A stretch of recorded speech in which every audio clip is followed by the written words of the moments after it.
You can't become a wrestler overnight, and at the end of the day, you still have to pay your bills. Here are some of the weirdest jobs wrestlers had before making it big in the business. I was given a job driving Lincoln Town cars to and from Logan Airport, a place I'd never been to in my life.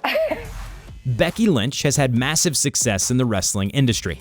And while she always had a passion for the squared circle, it's not the only position the former women's champion occupied. Lynch, who followed her mother's footsteps, was a flight attendant for Aer Lingus for 2.5 years. She later decided to pursue acting and started studying in the Dublin Institute of Technology. I became a flight attendant for a bunch of years. And then in Hold on.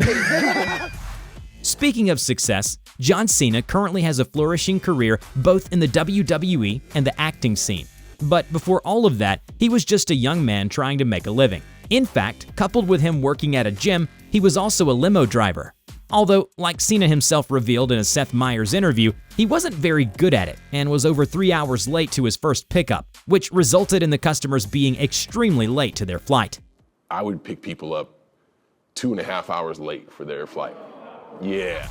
Before she went on to win multiple women's titles in the WWE and marry the legendary superstar, The Undertaker, Michelle McCool was actually a middle school teacher in Palatka, Florida.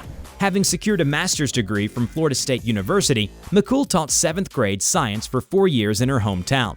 Michelle then tried her luck in the 2004 Diva Search and was successful, where she also played a teacher character for a little while. My parents both grew up in education. My mom, growing up, she was my PE teacher in elementary school. My dad was my principal.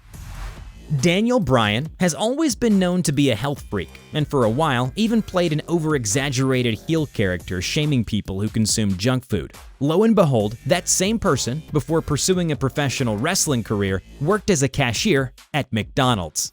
The wrestler admitted that he consumed fast food on a daily basis during the time, but it was thanks to his job that he managed to fund his career in the ring. Do you know how many animals, how many of your fellow Earthlings have suffered for this?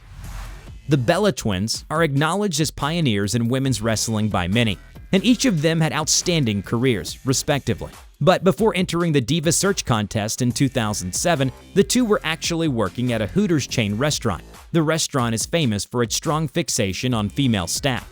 And since the WWE represented completely different values than it does today, it was actually quite a relevant work experience for the duo. You know that place that serves chicken wings? Yeah. And when people laugh, we'd always say, have a Hooterific time. Why am I not?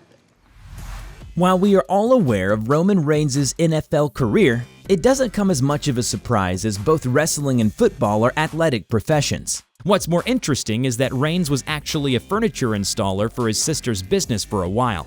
The wrestler stated, "I was just working 9 to 5. I knew I was supposed to be doing something else." Early on, I just wanted to be a football player. Watching the Super Bowl.